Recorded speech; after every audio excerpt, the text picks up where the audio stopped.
आरक्षणाच्या हक्काचं नाही कोणाच्या बापाचं. बोला विजय एकनाथ शिंदे साहेब बोलतो. विजय भाऊ नमस्कार. एकनाथ शिंदे बोलतोय. आता मला सांगितलं अजय भाऊनी, तर या बाबतीमध्ये मी मुख्यमंत्र्यांशी बोलून येतो आणि एक आपण बैठक लावू त्याच्यामध्ये. हा आणि बैठक लावू, मी सांगतो मुख्यमंत्र्यांना आणि मग निरोप आपल्याला देतो. नक्की आपण बैठक घेऊन त्यामधून काय मार्ग काढता येईल बघू आपण. आरक्षण आमच्या हक्काचं. अर्जुन भाऊ काय सांगू. 8 दिवसापासून आभार निवेदन करतो साहेब. लोकसेवा मार्गाने आणि कलेक्टर आणि एसपीना निवेदन दिलं.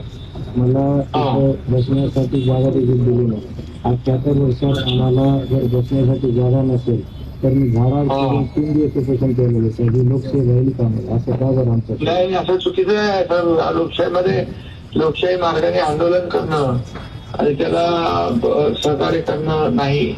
जेव्हा मी झाडावर चढलो तिथे PI पोलीस मला गैरफायदा देण्याचा प्रयत्न केला. म्हणजे किती गुंडेशी झाली साहेब.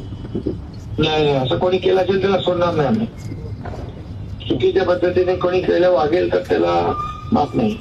आणि ते मागणी बोलून आमचं मागण्यास एवढं जर मान्य केलं तर समाज त्यांच्या पाठीशी राहील साहेब. आणि शिष्टमंडळी करायला पाहिजे. मी बोलतो साहेब एक विनंती करा साहेब, त्यांना सलाईन तर लावा. 8 दिवस झाले साहेब. तुमच्या शब्दावर साहेब घेईल तो.